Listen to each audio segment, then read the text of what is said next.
participate. And it's not just because they're going to get an immediate benefit from helping, but because they recognize in the long term, when Mike's family's got fish, everyone in the village will have fish. When the Porters have milk cows, everyone in the village will have milk and butter. And occasionally, you have to add a little extra labor to keep the infrastructure functioning. So people participate because they recognize, in a small community it's easier to recognize, but it's easier to tell that it's in your best interest to have your neighbors producing the food you need rather than to have to go like 20 miles down the road to get the same kind of products. Now, in a certain sense, in a healthy economy, you're going to have that kind of structure based on all kinds of communities, like a community the size of Fredericton. I remember my dad used to tell me in Ontario and Quebec that before they centralized all the big power stations, all the little communities used to generate their own electricity.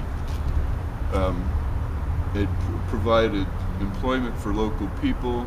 You used local resources. Most of the time they were water mills. There were usually already water mill structures from woolen mills or grist mills in the neighborhood. So it wasn't as if there was any major requirement of massive infrastructure. And yet the system seemed to work perfectly well. Once you centralize everything, you may be able to make a claim that there's a certain amount of efficiency that you're benefiting from, but the economic costs are not merely, I think, or shouldn't only be judged in terms of efficiency. I think, for example, instrumental thinking is somewhat problematic, and it certainly doesn't lend itself to any real long-term ethical project. And that's primarily because ethics is about relationships between human beings. There is no ethics out there. There is no independent ethical structure that you can add to an economic theory. Ethics are about the actual relationships that people have between each other that enable us to live together more or less successfully. So it's not an additional thing to all the other things we're doing. It's foundational and it's primary. And the best way, I think, to recognize it is to recognize that even though we all have individual needs and desires, we're usually getting those needs and desires met because we're already participating in social relationships. And it seems to me that any economic theory that is going to have a fundamental ethical element is going to have to somehow recreate that basic dynamic. So I don't want to do the math. I'm not good in the math. But I think essentially that's how it works. You know, and all the ideas about social justice and all of those useful ideas, I think they should be considered not as additional elements of economics, but they should be fundamental to the very idea of economics, because economics essentially is just about how people go about making a living. And if you remove people from the equation, whatever your ethics is about, or whatever your economics is about, it's not going to be ethical. It can't be ethical. So I apologize because it's oversimplified, but that's great. Comments?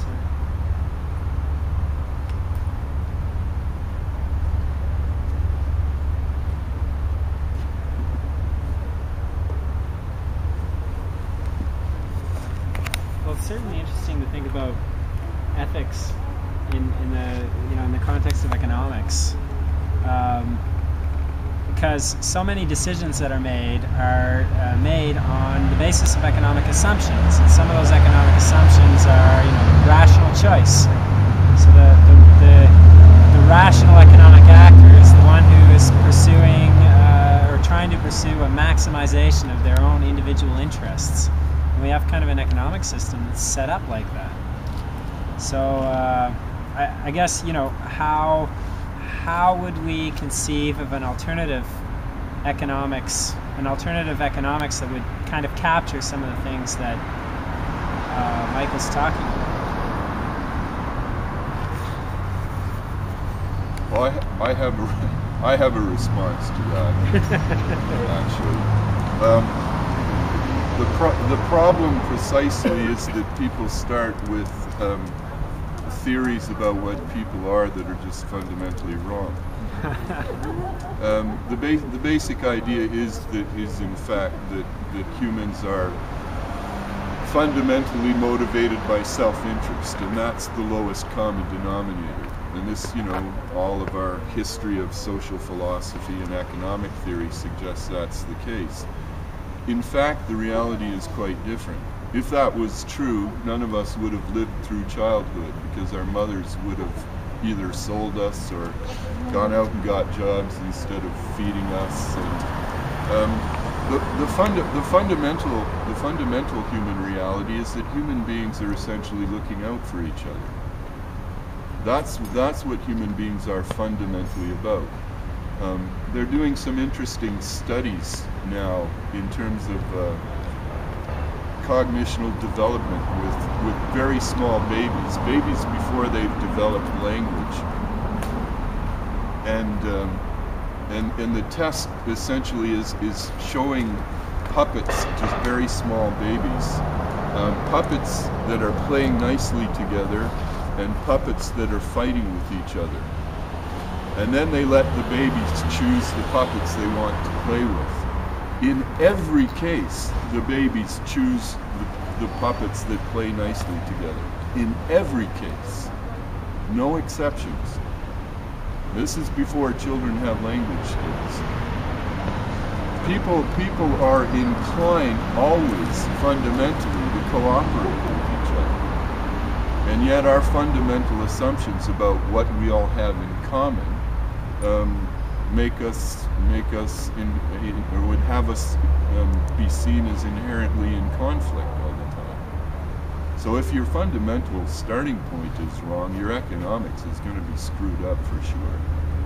I mean, that seems to be inevitable, and we're living out the consequences of it now. But once people start believing those things, we actually turn them into self-fulfilling prophecies. If you are taught that everybody's essentially greedy, and if you're not greedy too, you're going to miss out on your share, then you're going to participate in the world that way. So it becomes a self-fulfilling prophecy, but it's not fundamentally what humans are about. But that's really interesting too, right? Because one of the things that ends up happening is you have people in institutions like banks that are trying to maximize the bottom line, trying to increase profit without thinking about what the human consequences are of some of the deals that they're making. Yeah. So I mean, you're very right to say that, like, basically, depending on the circumstance that we're in, depending on the institutions that we're embedded in, we end up having like these ethical stances that are perhaps not ethical stances at all. I don't know. Yeah. Do you think it's done without thinking? Yeah. I think you're being kind. Okay, well then your ball. I don't think it's done without thinking. I think people know exactly what they're doing. I think they know the effects of what they're doing. I think it's more important to them to make money. I can't hear what you're saying. It's okay, you listen to me regularly. She said You've heard it all before. She thinks that people they know exactly what they're doing. They know that they're instituting policies, economic